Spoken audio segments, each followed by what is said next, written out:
Hi guys, I've got some video here of what we accomplished today on the little 1966 T20M Mountain Cub. We actually got it to run. Not well, we got it to run though. We've been working on it. First of all, it came in parts. The engine completely disassembled, brand new pistons, and we had to put the engine together. Interestingly, the push rods on this bike at the bottom motor side of the pushrod tube, the pushrod tubes are side by side, let's just say facing horizontal to the engine, but the rockers are in line. So you had to go from side by side to in line, and we found a picture saying that the outside tappet goes to the intake valve, I think it was, and the inside tappet goes to the exhaust valve.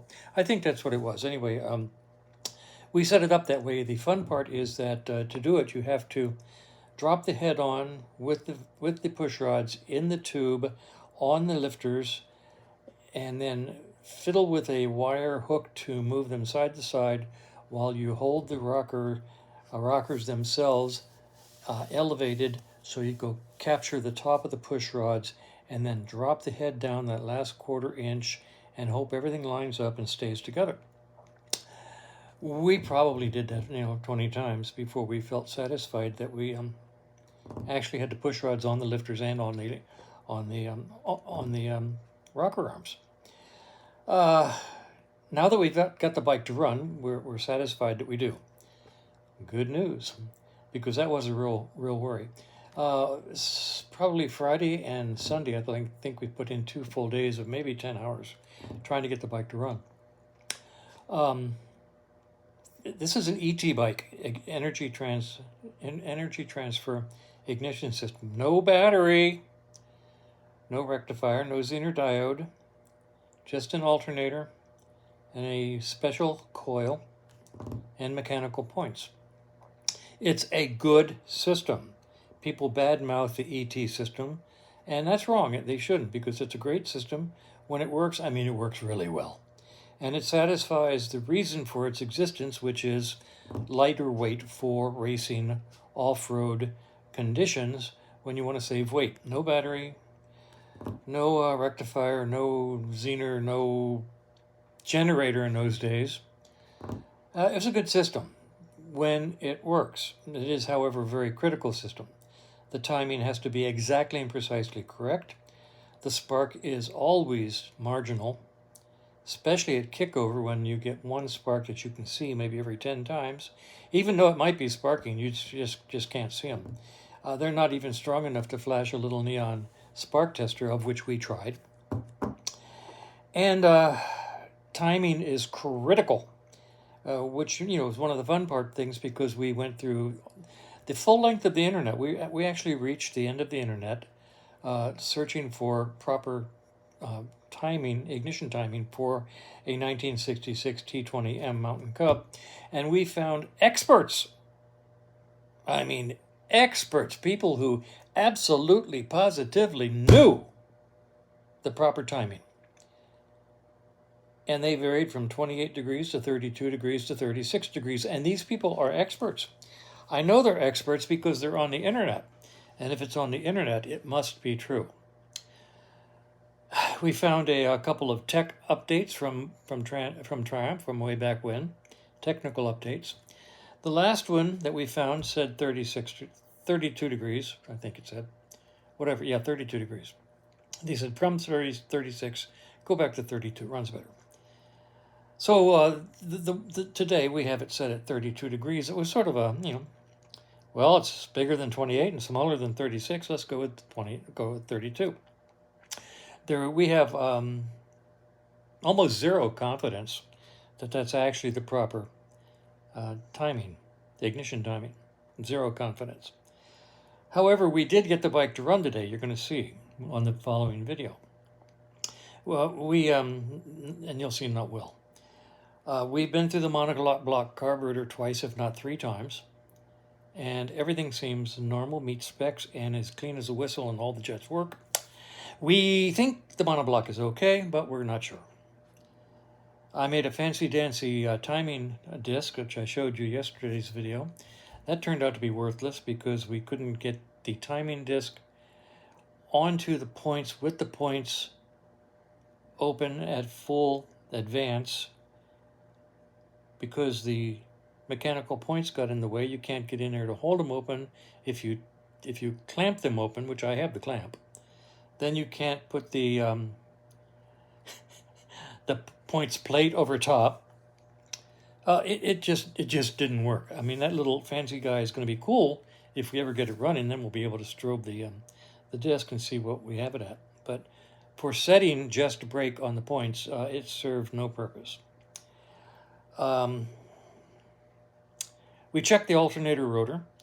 They have 3 dots, 3 holes in the back of them. They have S for standard, M for medium, and R for race. They're supposed to, a stock bike uses S for standard, which is a wonderful thing, except there's no corresponding peg on this bike. So you have to set it at 3 o'clock on the rotor. Unfortunately, this rotor is keyed to the crankshaft. Keyed, 1 key on the crankshaft to 1 key slot on the rotor. You put the rotor on the crankshaft at the key, and it is almost 3 o'clock. So we're thinking, okay, they stopped using the S, M, and R, and they keyed it directly to the crankshaft at the S 3 o'clock position.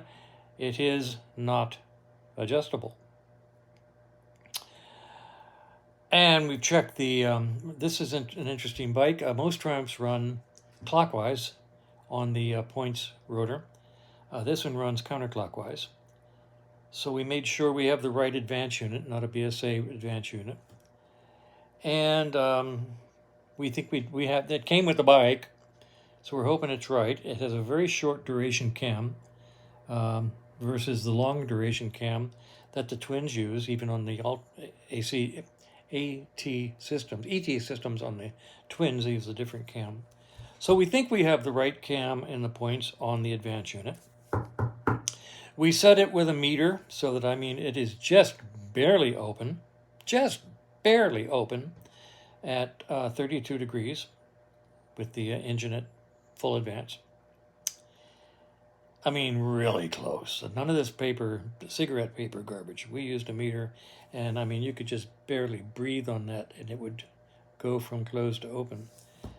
We're good. I'm good at that. Okay, so it's set just barely breaking at 32 degrees. The alternator itself is a 5-wire, but it's one of the later models that uses 4 coils for lights and 2 coils for ignition, and they are separate. There's no crossover. So having the lights on does not drain the ignition, like some of the earlier alternators would. If you had the lights on when you were trying to start your bike, the lights would drain away ignition voltage and make it harder to start. This one has 4 separate coils going to the lights, 2 separate coils going to the ignition. They are not connected, so it doesn't matter that the lights are on when we're trying to start this thing on or off. It just don't matter. The biggest problem we found over the weekend was that we had a spark plug cap on there that we thought was not resistance. We finally found out that it was, in fact, a 5K ohm resistance cap. We took that off and put a straight cap on it and suddenly got better spark. Now, it's still spark that you can see every 6th or 8th time you kick over, but that's just the way it is with ET systems. You got spark there, you just can't see it. So, knowing that we had good spark today, and knowing that we've been through the carbonizer at least 3 times, we tried to start it, and we got it started. You'll see on the video. But it doesn't run very well. And it just goes, whoom, and dies. So at this point in time, we have 2 options. The easiest one is I'm going to take a vape system over there, electronic ignition, take the mechanical points out completely, put in a electronic ignition, and run it straight to a battery. And we're going to try it with a electronic ignition running directly off of a battery, ignoring the whole bike's ignition system, wiring system. The whole bike is going to be out of the picture except for a battery running a vape on the bike to see if we get good solid spark and spark that lets the bike run. I'll try to do that in the next day or so. The other alternative is to take that monoblock off. I have two concentrics sitting idle, the ones I just took off of Fred. They're nice and clean and put together, and they can go. I can take one over there and put a concentric on that bike to replace the monoblock, and see if I can make that run. So the next thing we're going to do is swap out the ignition system, swap out the carb. And that's where we are. So you're going to see our frustration on the following video. And I'm not asking for advice. I mean, unless you've walked a mile in our, heck, not a mile, unless you've walked 20 miles in our shoes and have worked on your own personal T50M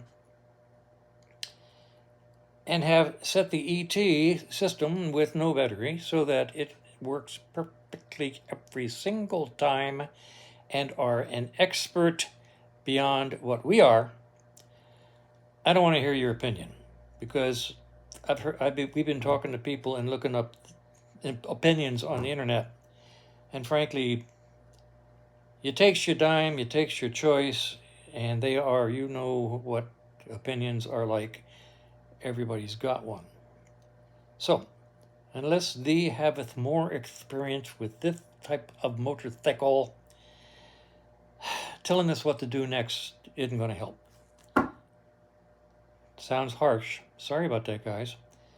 But just like the diode problem, I got 42 good reasons, and still working on that one. So anyway, that's where we are. Here comes the video. You're going to see our frustration. And no, I'm not looking for simple fixes. Thank you. Bye. Here we go. Okay, so we have gotten a few pops. It hasn't run yet, but we've gotten a few pops. So enjoy yourself, Kevin. I'll just stand here with the camera. Yeah, I'm standing next to this pipe.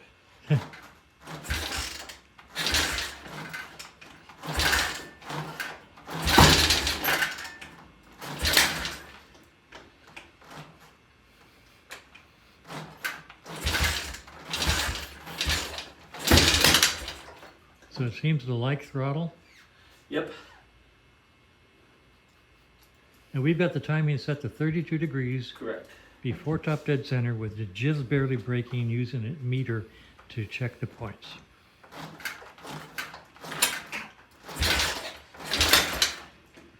Tending to kick back on you, isn't it? Kicking back, yeah. Yeah. Okay, let's keep going. Wasn't there one time that said 28 degrees or something? Yes, yeah, and we've got that marked too. Okay. That's kicking back on you. Sure is. But I mean, it tried to start a few minutes ago. Yes. Before I picked up the video. Of course.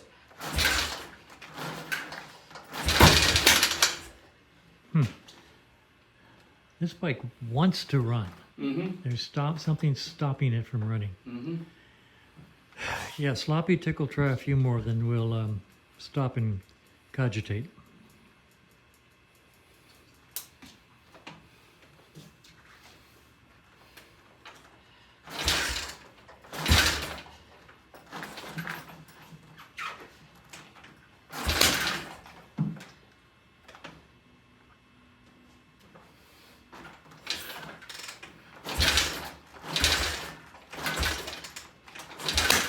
Okay, Yeah. this bike does not have the 441 Victor's bad reputation. No. Okay, I think this bike has a nice, easygoing, friendly, helpful, let's start the day and go have some fun type reputation.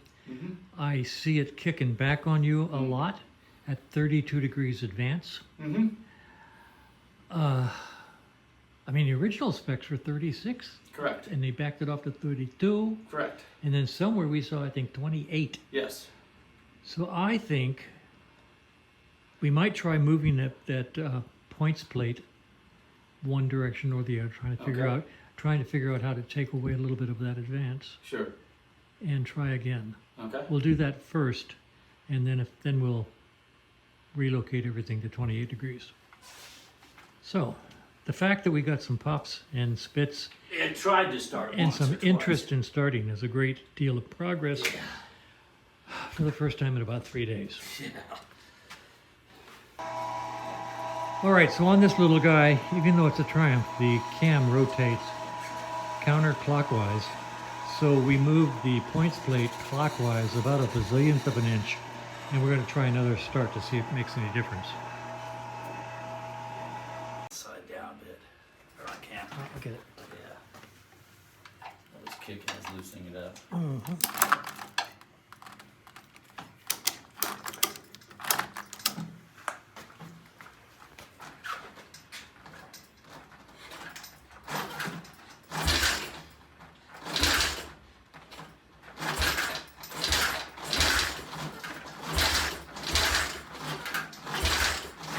Nope.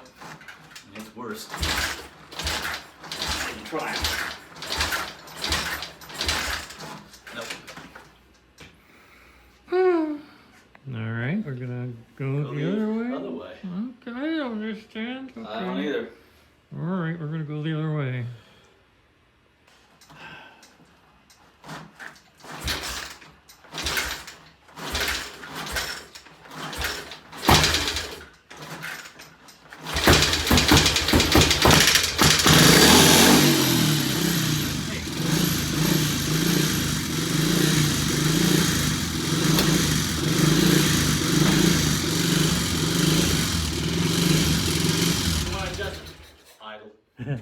That and check for oil flow. I'll be darned. So we moved it back counterclockwise just a little bit. We have a run. That's the first run since this bike came in here.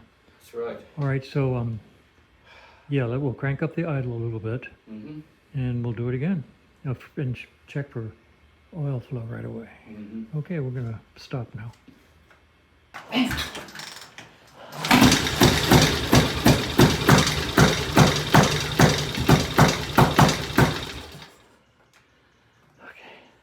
Let me turn that idle back down. I turned it in about a turn and a half or so.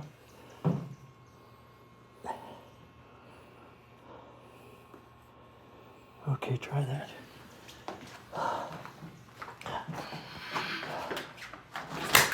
Oh shit.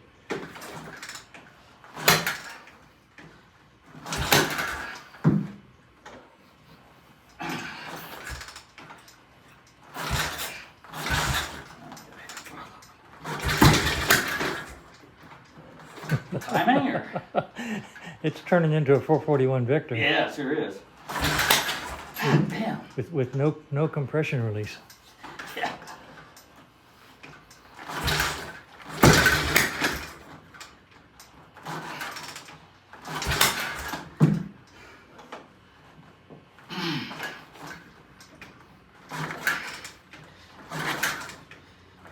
Something's wrong. Yeah. Clutch is slipping? No, it feels like something's sliding. That's what I mean, the clutch is slipping. Oh, okay. Go ahead and try Why it. would the clutch slip? It's not in gear. Just because the clutch drives the motor when you're Oh, doing okay. the kicker.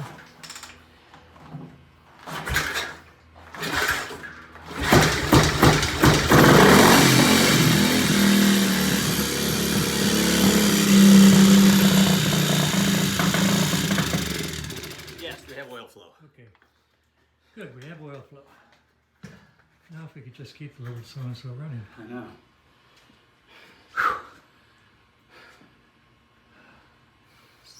I think we need to take a breather break, and then we'll try a couple more times.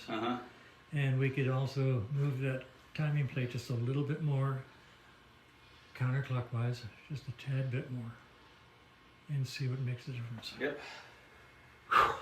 I'm exhausted, you're exhausted. The bike has run and we have oil flow. Yeah, so Okay, that's good. we're getting closer. Okay, we haven't done anything with timing, but we did adjust the pilot jet a little bit. Kevin put on long pants because there's a hot exhaust pipe over there. And with the seat, he can now straddle the bike better. And we're going to try for another start.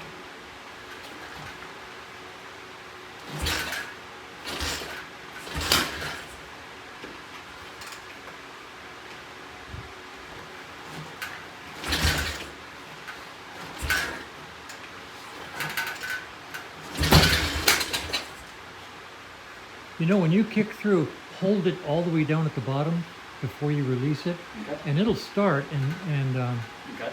not kick back maybe. Try that. Try that. Or it'll throw me in Well- the next county. Well, it kicks back when it stalls. Yeah. So.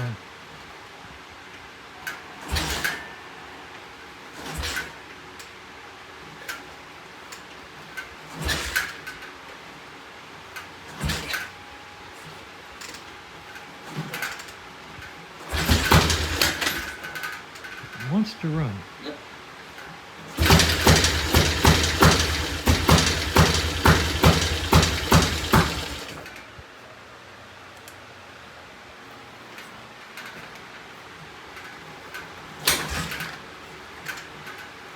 We'll tighten that again. Oh.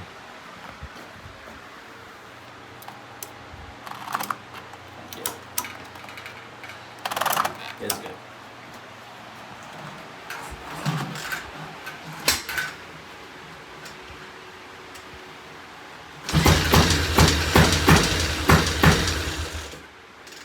Let's do a little sloppy pickle.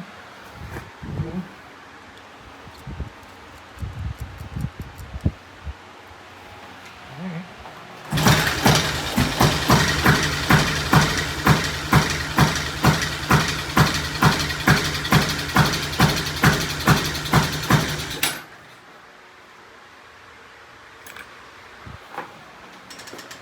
I'm going to turn this in just It's 1.5. I'm going to turn it in 1/4 turn. Okay.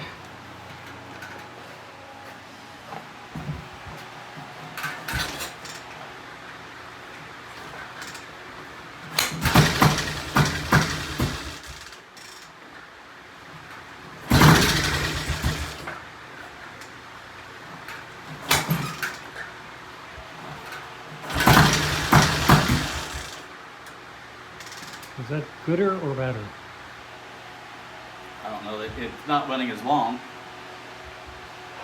I'm going Although that made a difference. to turn the idle up just a little bit. Okay. Just about another 1/4 turn.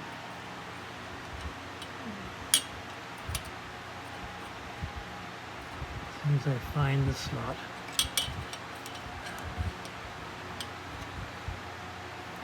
There, 1/4 turn more idle. I turn the pilot 1/4 turn in.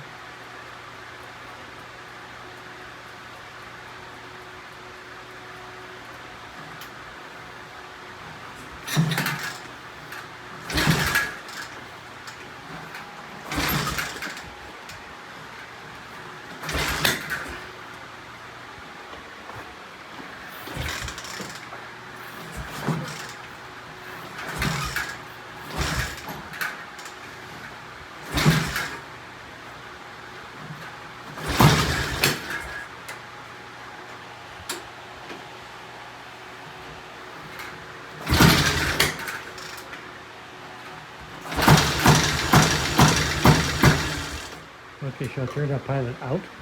I don't know. Or is it timing?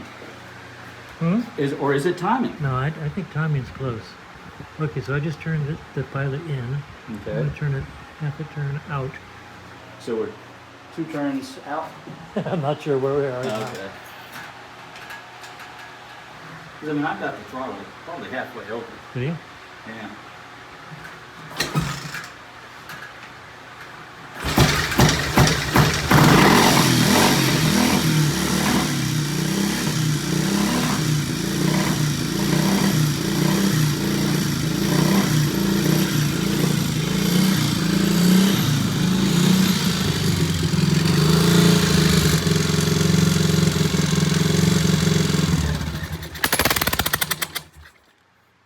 Shit, I was trying to get it to idle.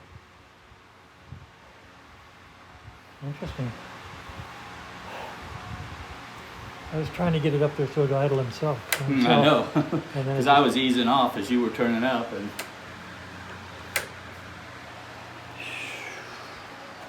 Try again.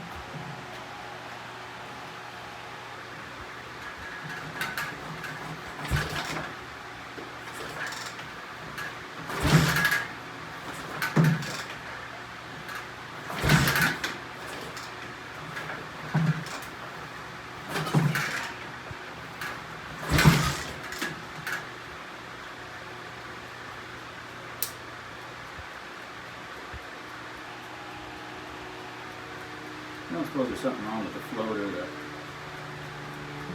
Are you getting a sloppy idle or just sloppy tickle? Or No, just I mean, I got to punch it. Look at that. I mean, that should be, I'm not getting a tickle yet. See, I'm wondering if the petcock is flowing or if there's enough gas in the gas tank. I don't know, we can put more gas in the tank, that's for sure. No, there's plenty in there. We can put more in. It's pretty low if this is a reserve tappet. Yep. Do you remember what was No,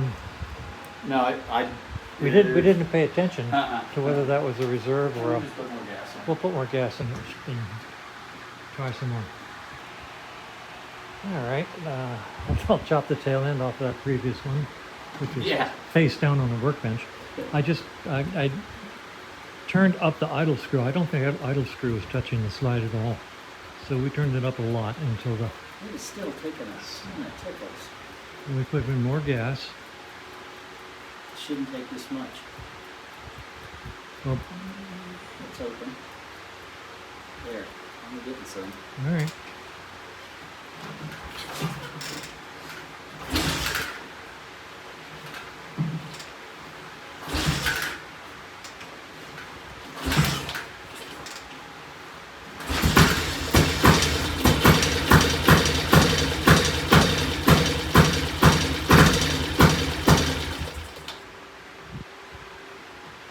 Where were you holding the throttle that time? Slightly open?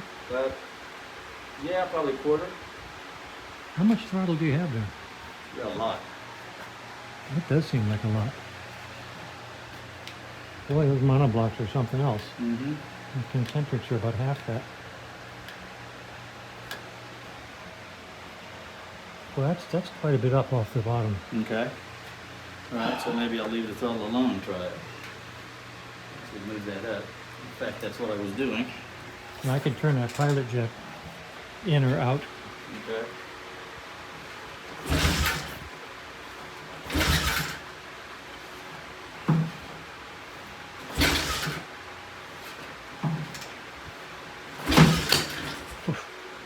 All right, we're going to turn the video off now while we fool around with the bike for a while.